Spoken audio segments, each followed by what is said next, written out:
Gracias por este tiempo. Gracias por tu fidelidad y gracias por traernos, convocarnos hoy a esta asamblea. Señor, en tu nombre confiamos en que ministrarás y hablarás a nuestras vidas conforme a tu voluntad.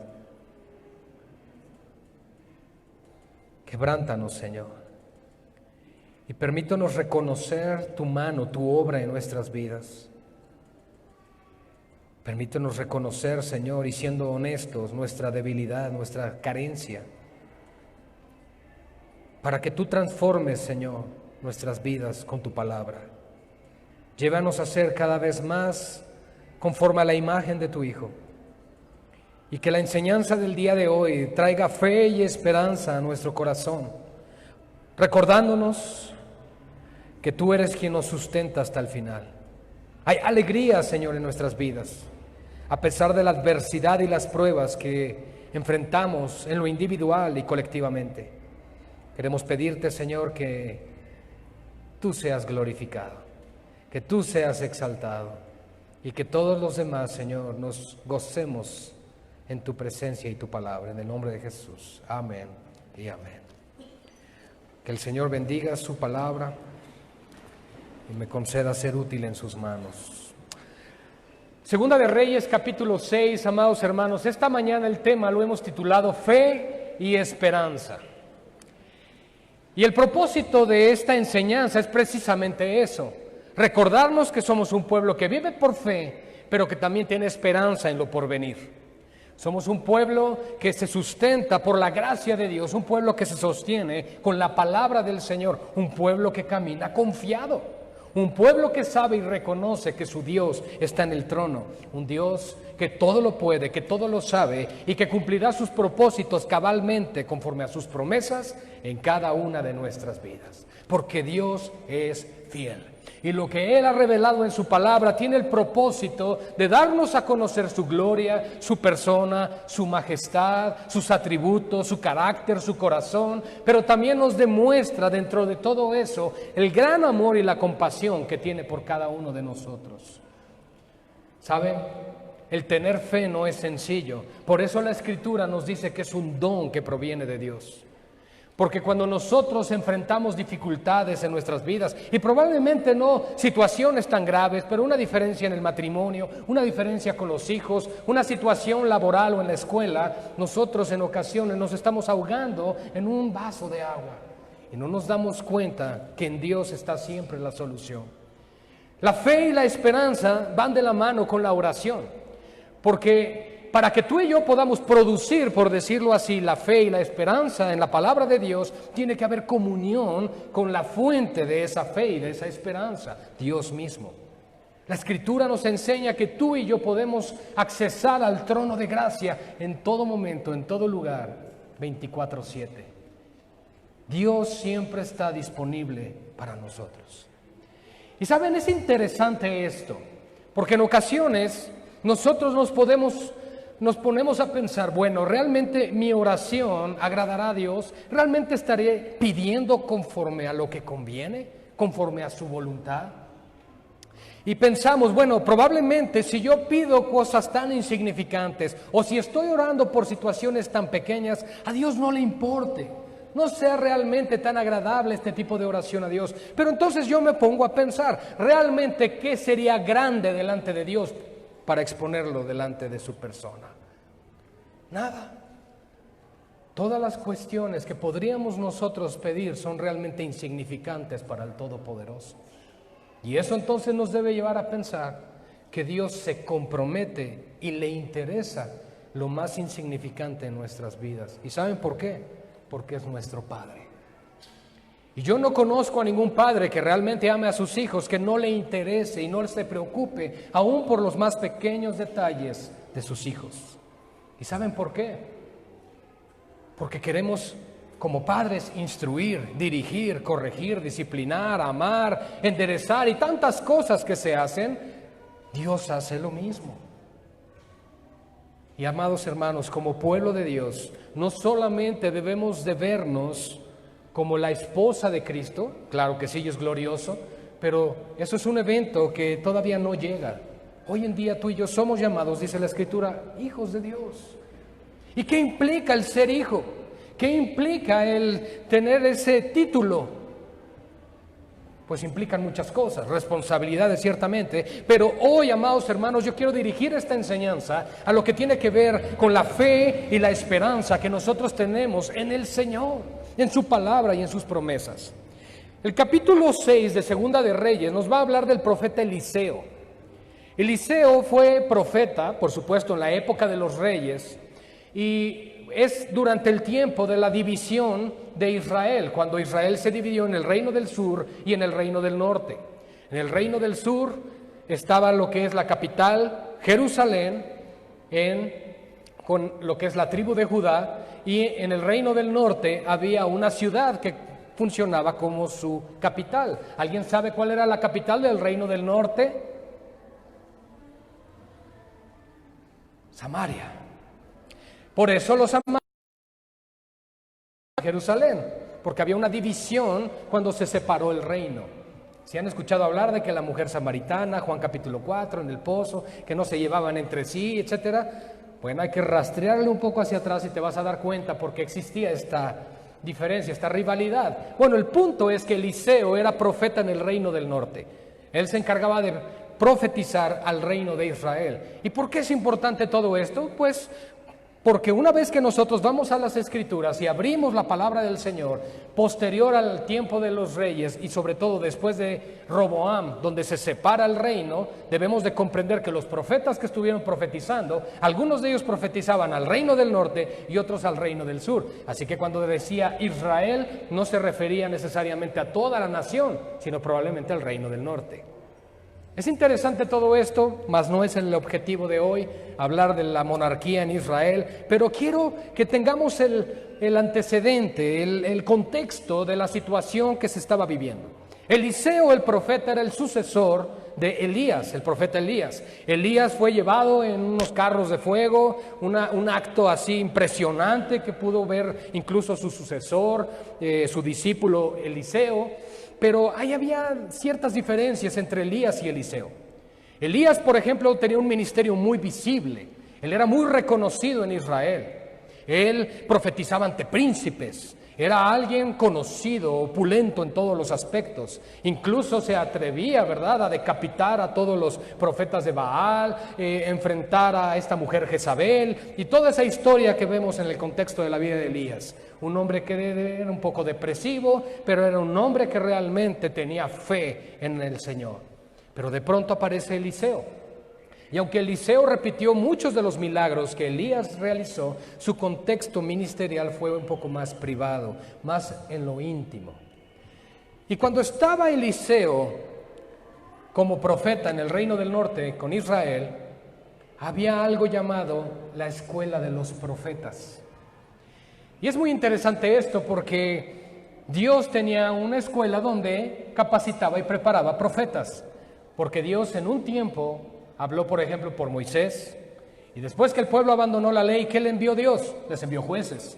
Y cuando no hubo jueces, ¿quiénes funcionaban entonces? Pues los profetas, e incluso a veces los reyes, como en el caso de David, que también fue profeta.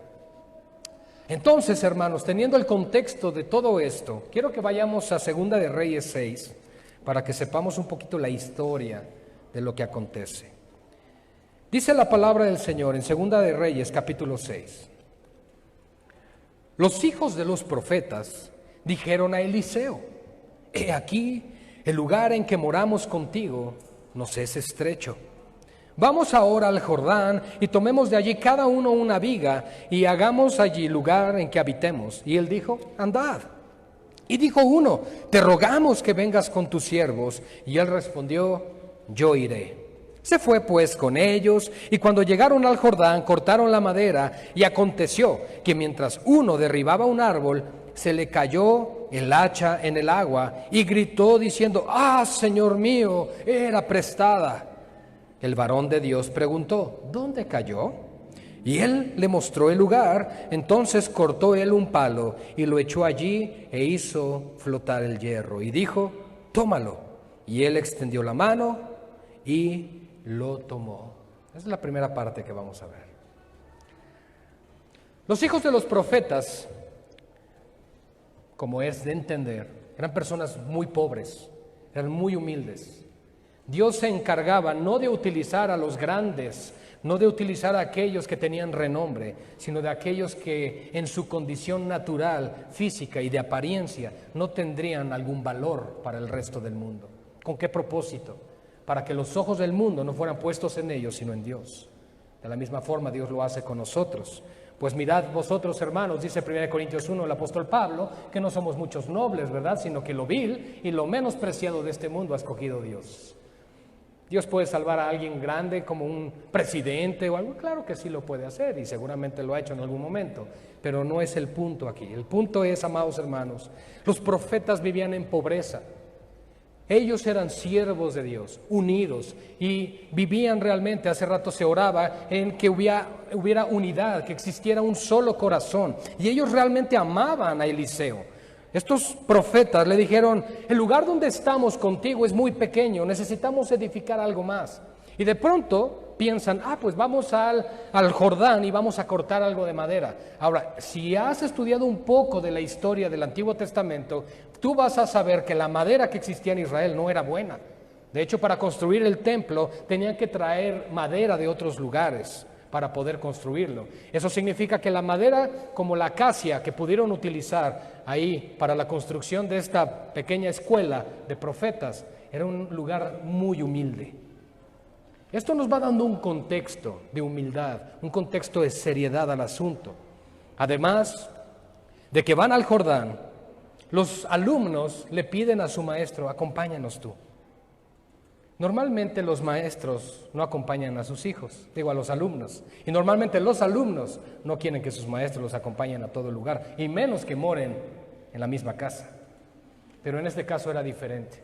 Eliseo se ve que era un hombre piadoso, un hombre que reflejaba el amor de Dios, y que entonces sus discípulos decidieron seguirle e invitarle a que les acompañaran. Y de pronto aparece uno. Se fue con ellos, cuando llegaron al Jordán, cortaron la madera, y aconteció que mientras uno derribaba un árbol, se le cayó el hacha en el agua, y gritó diciendo, Señor mío, era prestada. Nosotros podríamos pensar, bueno, ¿y qué relevancia, qué importancia tiene esta hacha? ¿Qué tiene que ver esto? ¿De qué manera aplica esto en nuestras vidas? Bueno, en primer lugar, hermanos, quiero que sepan que Dios dio instrucciones en Deuteronomio 19, verso 5, acerca del hacha. ¿Qué tiene que ver eso? Vamos a verlo poco a poco. Fíjense lo que dice aquí, Deuteronomio 19, 5. Como el que fuere con su prójimo al monte a cortar leña, y al dar su mano el golpe con el hacha para cortar algún leño saltar el hierro del cabo, y diere contra su prójimo, y éste muriere, aquel huirá a una de estas ciudades y vivirá. En otras palabras, en aquellos días no había ferreterías como las que tenemos hoy. La herramienta no era como la que tenemos. De hecho, el hierro escaseaba en aquellos tiempos en Israel. Pero no solamente eso, sino que además nos hablaba de que el hierro que se colocaba en el cabo continuamente botaba. Y esta persona no fue una persona descuidada, este discípulo de Eliseo, sino que realmente apuntó su hacha hacia el lago, hacia el río. ¿Con qué propósito? De que en el momento de que botara, no lastimara a ninguno de sus compañeros. Saltó el hacha al agua, entonces se fue con ellos. Aconteció que mientras uno derribaba el árbol, se le cayó el hacha en el agua y gritó diciendo, Señor mío, era prestada. Aquí hay dos cosas. Esta persona no podía recuperar el hacha. Una, no era abuso. Dos, no tenía la capacidad económica de poder adquirir otra. Y tres, si la tuvo que pedir prestada, es porque además estaba interesado en la obra de Dios. Fíjense qué interesante. Vamos a ir desmenuzando esto poco a poco. Pero el punto aquí, amados hermanos, y la fe de la que vamos a hablar va más allá. El varón de Dios le preguntó en el verso 6, ¿dónde cayó? Y él le mostró el lugar. Sin embargo, en el verso 5, al final dice, Señor mío, esa hacha era prestada. Vean el amor y el valor que le estaba dando este siervo algo que no le pertenecía. Y estaba honrando el préstamo que estaba recibido. Ténganme paciencia, vamos hacia el propósito de esto. Sé que suena así como, bueno, ¿y eso del hacha qué? Ok, a mí me suena igual, pero esperen. El varón de Dios preguntó, ¿de dónde cayó? ¿Dónde cayó? Y él le mostró el lugar. El agua del Jordán es un agua fangosa. No crean que Eliseo preguntó y pensaron, es que ahí está, mira, ahí se alcanza a ver. No, no se veía. Y por el otro lado, Eliseo sí sabía dónde había caído, porque estaba a punto el Espíritu de Dios obrar un milagro. Sin embargo, le preguntó, ¿dónde cayó? Y ya, le señala el lugar, lo echa allí e hizo flotar el hierro como si fuera un corcho. Ahora, probablemente en este momento pensamos, bueno, ese milagro no es tan espectacular como el carro de fuego que se llevó Elías. ¿Qué tiene de espectacular este milagro? Bueno, aquí viene el punto, iglesia, para poder seguir con el texto. Nosotros somos como esa hacha. En la caída en el huerto del Edén, el hombre cayó en las aguas más profundas de la muerte. Y no había manera en la que tú y yo pudiéramos salir a flote. Porque vean lo interesante que sucede aquí. Una vez que le indica el lugar en el verso 6 de dónde cayó, Eliseo cortó un palo y lo echó allá, y ese palo hizo flotar el hierro. No hay ninguna ley física que nos ayude a entender cómo es que el hierro pudo flotar en ese río. ¿Es un milagro? Sí. Pero ¿qué se está representando aquí? ¿Por qué hay tanta importancia? E incluso, ¿por qué está registrado esto en las Escrituras? Porque, hermanos, así como nosotros estábamos hundidos en el fango de este mundo, Dios utilizó un pequeño madero para volvernos a levantar. Dice 1 de Pedro 2:24, quien llevó él mismo nuestros pecados en su cuerpo sobre el madero, para que nosotros, estando muertos a los pecados, vivamos a la justicia, y por cuya herida fuisteis sanados. El propósito de este milagro es ver que Dios hace lo que tú y yo no podemos hacer. Finalmente le dice, tómalo. En otras palabras, nosotros tenemos que hacer lo que Dios nos permite hacer, y Dios hace lo que tú y yo no podemos hacer. Nosotros estábamos hundidos, muertos en nuestros pecados, en lo más profundo del fango de este mundo, y el Señor, con un trozo de madera, nos rescató y nos sacó a vida nueva. Sacó el hierro del agua, lo volvieron a colocar en el cabo, y nuevamente fue útil para la obra. ¿Qué no es acaso eso lo que Dios hizo con nosotros? Nos rescata de lo más profundo del lodo, de la vida, de muerte, de pecado, y el Señor nos restaura, nos levanta. ¿Pero cómo lo hizo? Con un pequeño trozo de madera que nos hizo nacer de nuevo. Hermanos, necesitamos fe como la que tuvo Eliseo, para creer que la nueva vida que tenemos tú y yo en Cristo tiene un propósito. Dios no nos ha llamado a este mundo para hacer nuestra voluntad, sino la suya. Y el hacer su voluntad implica el reconocer que Él es el Señor. Hermanos, Eliseo pudo haber juzgado en ese momento a su alumno. ¿Por qué pides un hacha prestada? ¿No te das cuenta que esta hacha no sirve? Pudiste haber lastimado a alguien.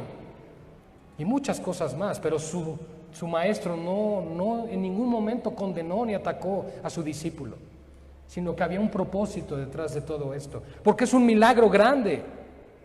Hermanos, probablemente nosotros estamos acostumbrados a pensar y considerar en los milagros como algo que sea explosivo, algo que sea de gran magnitud. Pero hermanos, el milagro más grande que Dios ha hecho es el levantarnos a nosotros entre los muertos. Ya no era útil ese hierro, ya no había manera de sacarlo. ¿Cómo es posible que saliera eso colocando un palito sobre el agua y saliera y flotara ese hierro? Hermanos, eso solamente apunta a la cruz. No hay otra forma de comprender esto más que la cruz de Cristo que nos ha rescatado y que nos ha sacado adelante. Y le dijo, tómalo. Y él extendió la mano y lo tomó. Tenía entonces el rey de Siria guerra contra Israel. ¿Contra qué Israel? El reino del norte. Y consultando con sus siervos dijo, en tal y tal lugar estará mi campamento. Y el varón de Dios, Eliseo, envió a decir al rey de Israel, mira que no pases por tal lugar, porque los sirios van allí. Podemos darnos cuenta cómo inmediatamente después de este milagro, inmediatamente después de considerar que la escuela de los profetas se estuvo construyendo, Eliseo estuvo en medio de ello porque sus alumnos lo invitaron a ser parte de este gran proyecto, aunque humilde, de pronto él estaba delante del rey. Porque vean lo que dice en el verso 10, entonces el rey de Israel envió a aquel lugar que el varón de Dios había dicho, y así lo hizo una y otra vez con el fin de cuidarse. Dios le estaba mostrando a Eliseo todo lo que estaba aconteciendo alrededor de la guerra del reino del norte contra Siria. Y detrás de todo esto, amados hermanos, y estas historias de la palabra del Señor, hay un propósito, que es enseñarnos a depender de Dios. Cuando tú y yo leemos las guerras en las Escrituras, debemos de recordar que tú y yo libramos continuamente una batalla, una guerra espiritual contra el mundo, contra el diablo, contra la carne y contra los apetitos del pecado. Es una guerra constante en la cual tú y yo nos encontramos y Dios nos da a nosotros en su palabra, por decirlo así, y de anticipado, las coordenadas para poder vencer esa guerra. Dios nos está dando a nosotros en su palabra todos los elementos necesarios para la victoria. Eliseo estaba cumpliendo este propósito. Le estaba advirtiendo al rey Jotam, en este caso el rey del reino del norte en Israel, cuidado, porque el rey de Siria va a sitiar esta y esta ciudad. Y así como Dios le revelaba a Eliseo, así acontecía. Y entonces el rey de Siria estaba muy molesto con Eliseo. ¿Cómo es posible que ese hombre siempre les esté advirtiendo de lo que yo voy a hacer? Y entonces el rey de Siria se le ocurre, tráiganme a ese Eliseo a este lugar. Y vean lo que dice la palabra. Verso 11. Y el corazón del rey de Siria se turbó por esto. Y llamando a sus siervos les dijo, ¿no me declaréis vosotros quién de los nuestros es el rey de Israel? Llegó a pensar ahí que había alguien que les estaba advirtiendo. Entonces uno de los siervos dijo, no, rey, señor mío, sino que el profeta Eliseo está en Israel. Él pensaba que había un traicionero, había alguien dentro de su cámara que le estaba llevando en todo momento la contraria, que le estaba advirtiendo al rey de Israel acerca de lo que el rey de Siria iba a hacer. En otras palabras, pensaba que había ahí alguien en su contra. Entonces uno de los siervos dijo, no, rey, señor mío, sino que el profeta Eliseo está en Israel, el cual declara al rey de Israel las palabras que tú hablas en tu cámara más secreta. Y él dijo, id y mirad dónde está, para que yo envíe a prenderlo. Y le fue dicho, he aquí que él está en Dotán. Dotán, amados hermanos, yo creo que si nos remontamos al Génesis, vas a recordar que fue el mismo lugar donde José fue vendido por sus hermanos. Es un lugar de prueba, es un lugar donde el Señor está trabajando con su pueblo constantemente. El rey de Siria quería sitiar a Israel y no podía, porque cada vez que iba a atacar a una ciudad, el pueblo de Israel estaba preparado para contrarrestar el ataque. Y entonces pensaba, ¿cómo es esto posible? Seguramente hay un chismoso dentro de mi reino que le está advirtiendo todo al rey de Israel. Y entonces les consulta a sus propios miembros del ejército, ¿quién está con el rey de Israel? Nadie. Es que es más bien que el profeta Elías le dice a su rey todo lo que tú hablas aún en lo más oculto. Hermanos, esto me lleva a pensar algo. Cada vez que nosotros estamos en la presencia del Señor, el Señor nos habla. Y no estoy diciendo que literalmente tengas que escuchar, aunque puede suceder, una voz audible, pero el Señor te va a recordar su palabra. El Señor va a estar ministrando a tu corazón cuando tú lo buscas.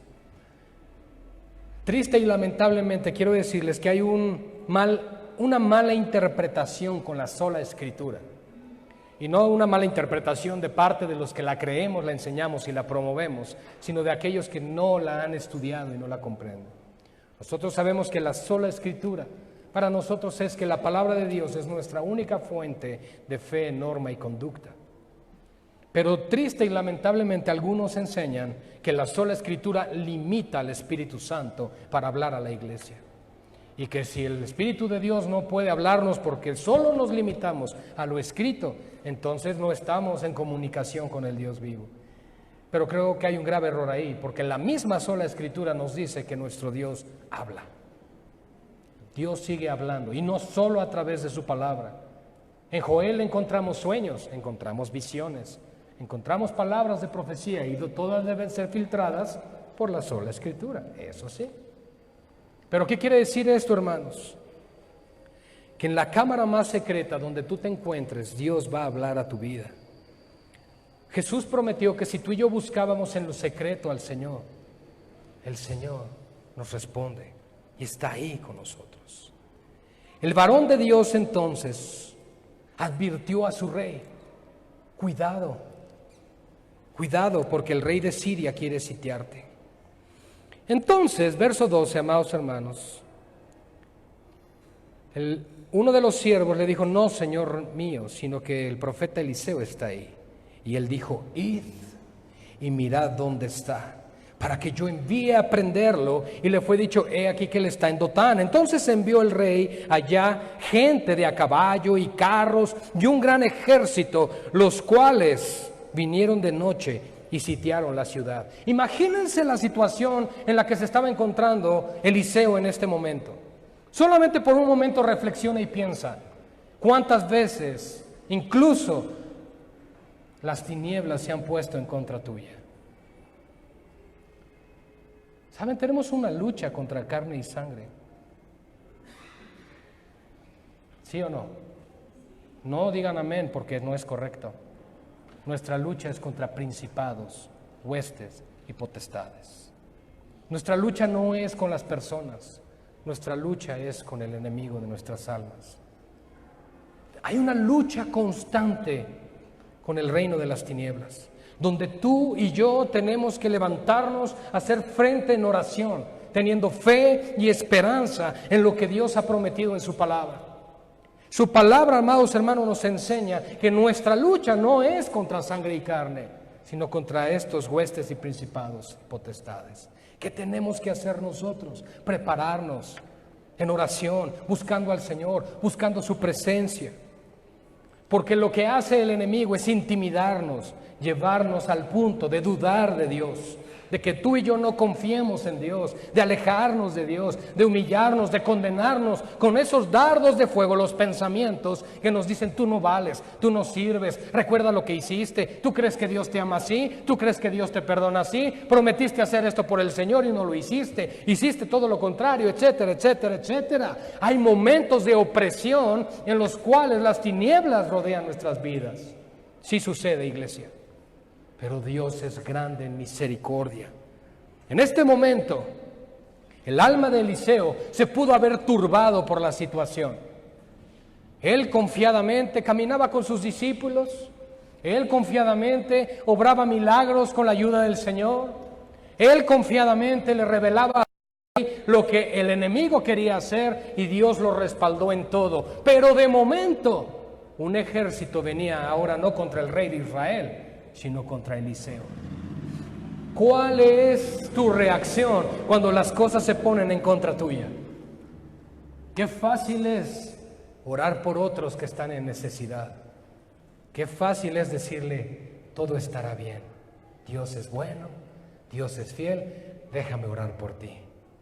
Pero cuando tú estás en la angustia, dice el rey David en los Salmos: Él me librará. El Señor estará conmigo. Hermanos, tenemos que ir entendiendo el contexto de esto, porque Eliseo tenía fe realmente en Dios.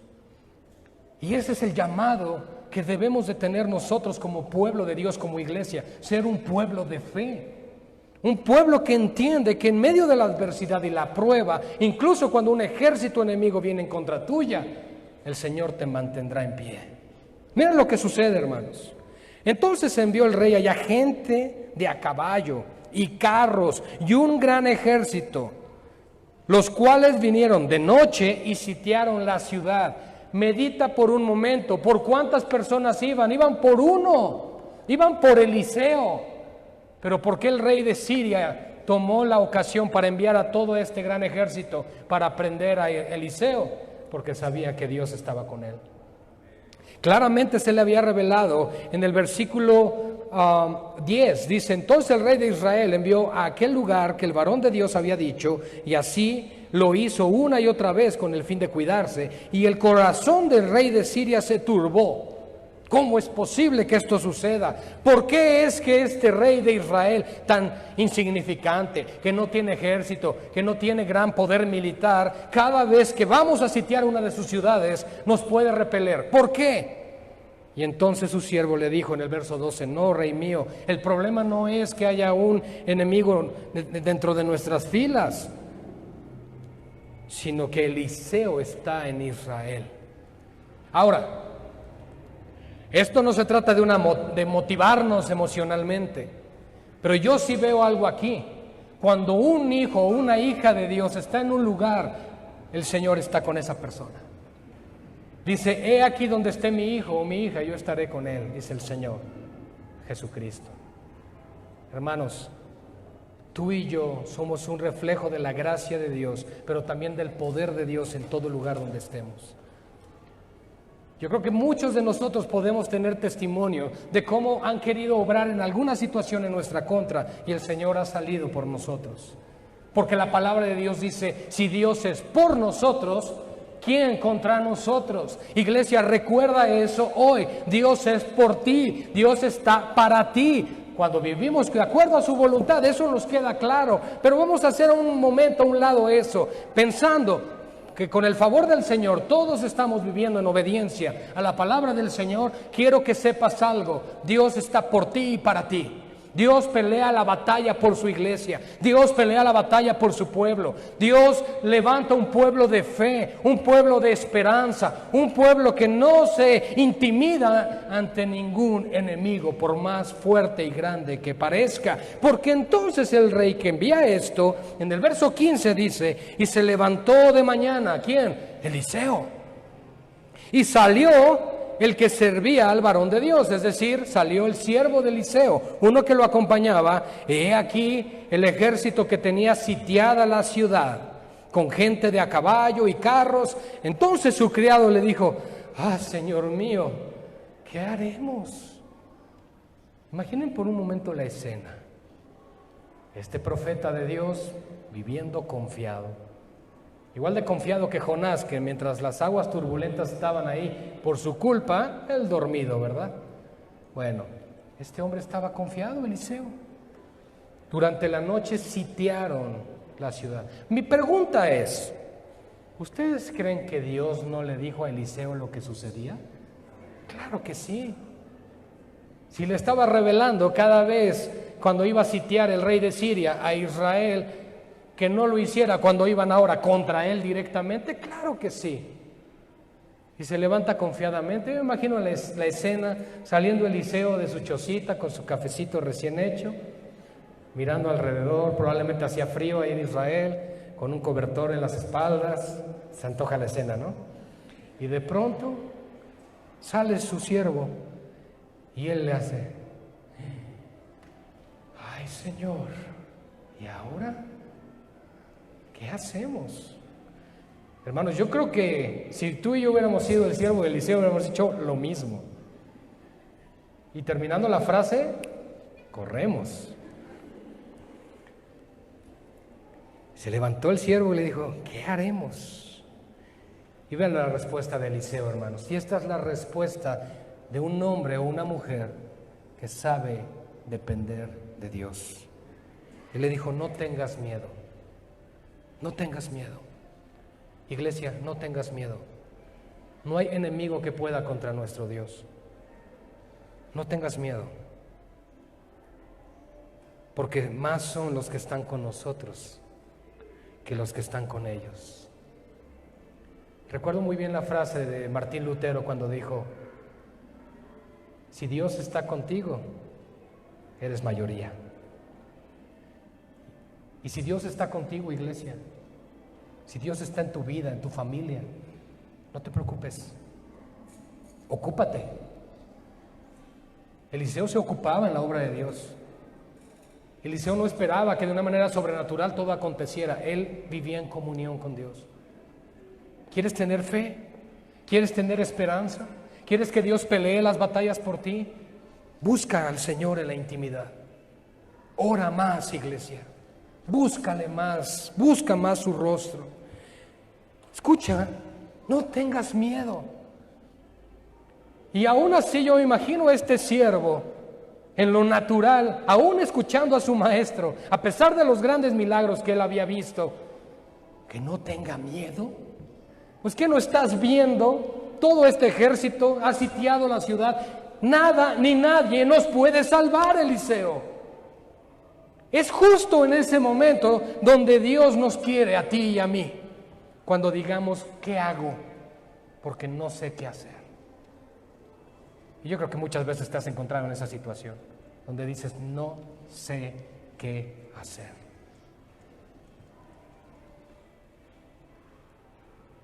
Y de pronto, ora Eliseo y dijo lo siguiente: te ruego, oh Jehová, que abras sus ojos.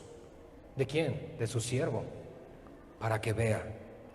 Entonces Jehová abrió los ojos del criado y miró, y he aquí el monte estaba lleno de gente de a caballo y de carros de fuego alrededor de Eliseo.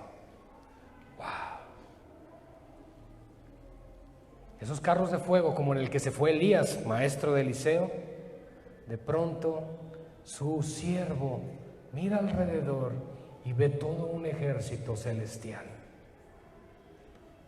Y eso, iglesia, es lo que significa en Hebreos 1, que los ángeles de Dios son ministradores para aquellos que recibiremos la herencia y la salvación. ¿Saben qué significa? Que Dios pelea por nosotros. Hay un mundo espiritual, hay un reino espiritual. Lo vemos a lo largo de las Escrituras. Nosotros vemos a un profeta Daniel orando, esperando en el Señor, y de pronto llega el arcángel Miguel y le dice: estaba yo peleando con un principado. Hay batallas que nosotros no vemos, pero que se libran en oración y se libran de rodillas. La victoria está a la distancia de nuestras rodillas al suelo. Tenemos que orar. Y tenemos que clamar y pedirle al Señor, porque si Dios nos da registro de esto en su palabra, es porque Él lo hace así. Pero a veces nuestros ojos no nos permiten ver más allá de nuestras narices. No podemos ver más allá de los problemas, no podemos ver más allá de las circunstancias. Al contrario, vemos al enemigo a nuestro alrededor que nos quiere destruir, que quiere acabar con nosotros, y lo único que hacemos es temblar de miedo. El siervo de Eliseo estuvo así. Pero Eliseo, amados hermanos, no vivía por vista, él vivía por fe. Y la Escritura nos manda a nosotros a ser hombres y mujeres que viven por fe y no por vista. Hombres y mujeres que creen a Dios, que le creen a su palabra y que dice: tu palabra lo dice, yo lo creo, Señor. Aunque nuestros ojos vean lo contrario. Los ojos del siervo de Eliseo veían totalmente lo contrario que los ojos de Eliseo. El siervo de Eliseo veía una derrota segura, veía la muerte, vio el fin de su vida. Mientras que Eliseo, lo que él veía era: Dios pelea por mí, mi alma está confiada en el Señor. Jehová le abrió los ojos al criado y miró, he aquí el monte estaba lleno de gente de a caballo y de carros de fuego alrededor de Eliseo. Y luego que los sirios descendieron a él, ahora vean, hermanos, oró Eliseo a Jehová y dijo: te ruego que hieras con ceguera a esta gente. Y Dios, en su misericordia y providencia, responde a la petición de su profeta y los hirió con ceguera conforme a la petición de Eliseo. Nuevamente, como lo vemos a lo largo de las diferentes guerras que hubo contra la nación de Israel, cuando el pueblo de Dios se humilla, Dios responde. Si tu corazón no está humillado ante Dios, Dios no va a poner esos carros de fuego, al contrario, va a permitir que todo pase contra ti. Y eso también lo vemos en las Escrituras. ¿Por qué, hermanos? Porque tú y yo somos un reflejo de lo que la nación de Israel era. Ahora por gracia somos salvos, no por guardar la ley. Por la misericordia de Dios es que podemos accesar a su presencia. Pero el hombre sigue cosechando lo que siembra. Eso no ha quedado abrogado, eso no ha quedado a un lado. Dios sigue siendo santo y Dios sigue demandando santidad de su pueblo y demandando fidelidad de su iglesia. Y cuando tú y yo oramos, nos humillamos, buscamos su rostro en cualquier asunto, hermanos. En un principio comencé diciendo, hermanos, aún lo más insignificante es importante para Dios. Remontémonos a los primeros versos del capítulo. ¿Qué puede ser de importante sacar un hacha de ahí? ¿Por qué no vas por otra y punto? Porque a Dios le interesan las cosas insignificantes para que dependamos de Él. Hay cosas que a lo mejor escuchas a alguien a tu lado decir, es que necesito esto, o tengo esta necesidad, este clamor, esta petición en mi corazón, y digas, ay, pero eso es insignificante. Hermanos, para Dios nada es insignificante. ¿Y saben por qué?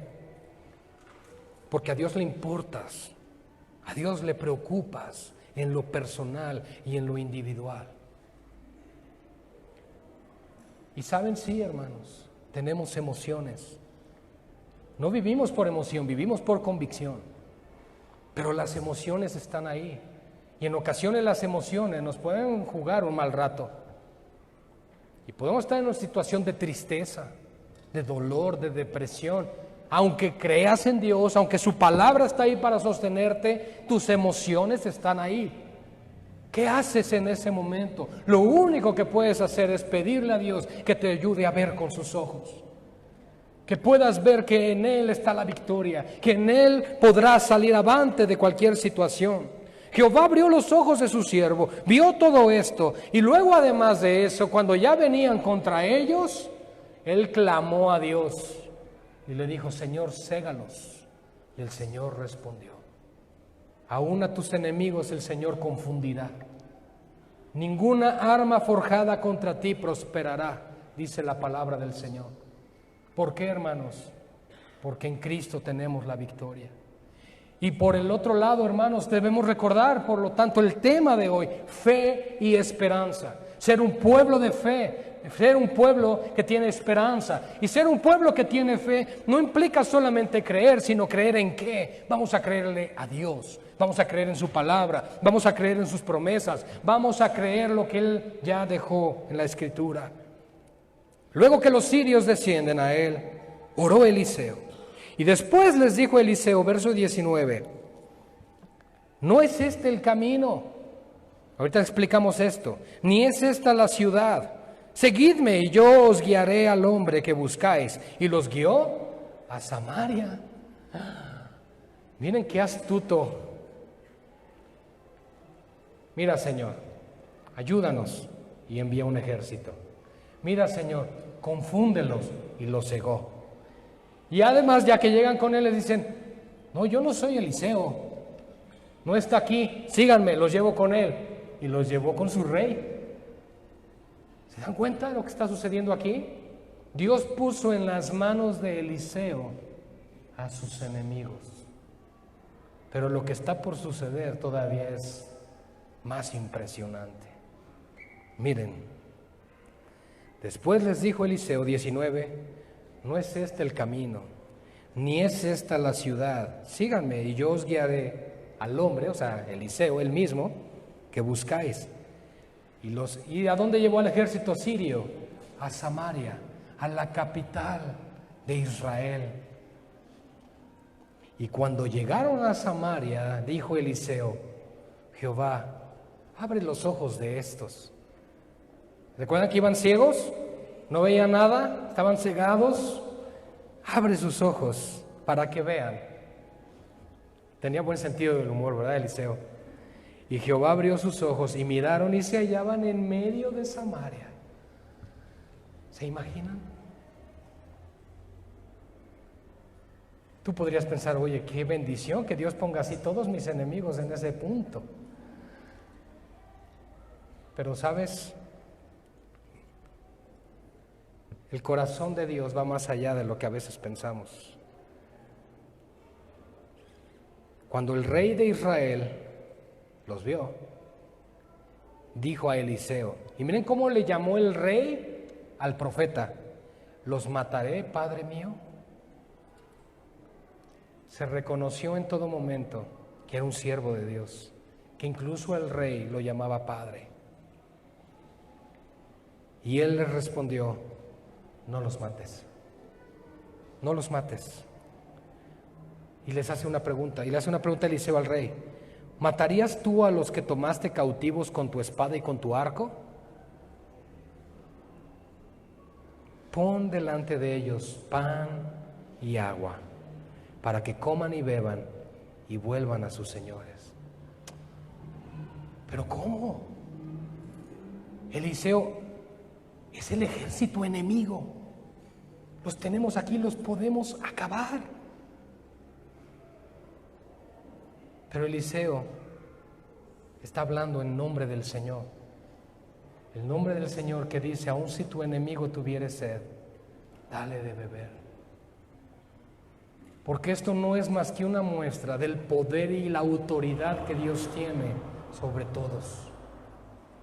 Y así como Dios trajo al ejército enemigo aquí delante de ti, así Dios lo puede destruir, y así Dios nos puede destruir.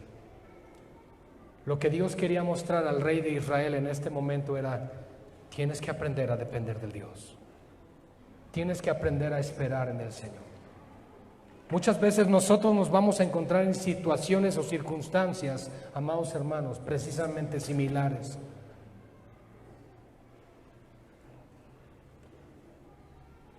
Donde tenemos la oportunidad de vengarnos, donde Dios orquesta todas las cosas y tienes en tus manos a esa persona que tanto daño te hizo. Pero tu corazón debe ser un corazón que perdona, un corazón que ama, y no solamente un corazón que suple. Escuchaba yo el otro día a un par de pastores hablando entre ellos, y aunque hablaban de las finanzas, pero me llamó la atención la respuesta del segundo pastor, porque el primer pastor dijo: al que es cristiano no le duele dar, y el segundo pastor le respondió, le dijo: no, el que es cristiano no le duele darse. ¿Qué diferencia hay? Eliseo entendió que él no estaba al servicio solamente del rey de Israel, sino de Dios, y que el propósito de Dios va más allá de lo que tú y yo podemos ver. En otras palabras, debemos pedirle a Dios que nos permita ver el propósito de las pruebas en las que nos encontramos. Porque una vez que tú estás en esa situación, tú estás como esos ejércitos sirios. Estás ciego, no ves el camino, no ves rumbo, no ves la salida, no ves luz al final del camino. Y debemos pedirle al Señor que nos dé la oportunidad de ver la situación en dos aspectos. Una, que Él está con nosotros, como cuando Eliseo pidió a Dios que abriera los ojos de su siervo para que viera al ejército que estaba a su favor. Y dos, cuando Dios también abrió los ojos del ejército enemigo y pudieron ver que se encontraban en una peor situación, pero la misericordia de Dios se manifestó. ¿Qué tenemos que hacer nosotros, iglesia? ¿Qué podemos aprender de todo esto?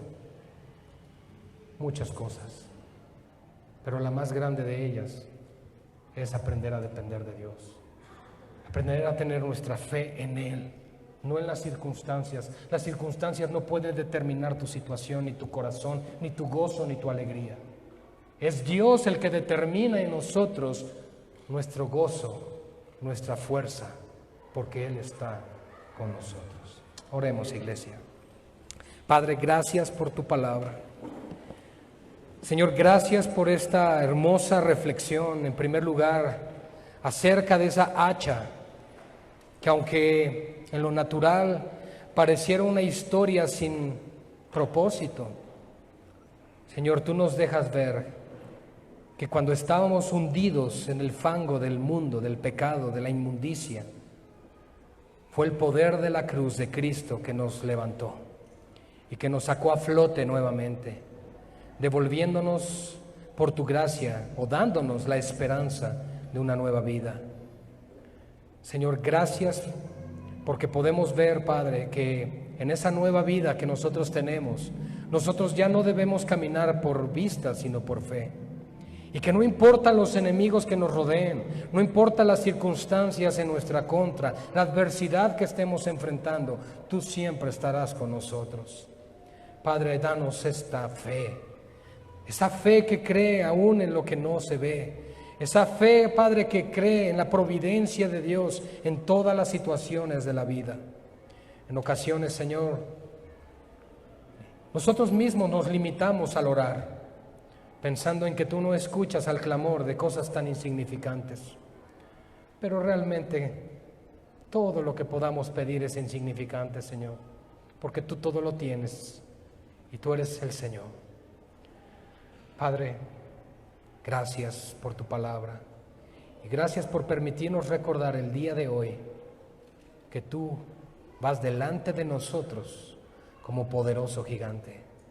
Gracias, Señor, por abrir camino en la soledad. Gracias, Señor, por permitirnos tomar el camino angosto que lleva la vida, porque tú nos guías de tu mano, Señor. Gracias por tu fidelidad y tu misericordia.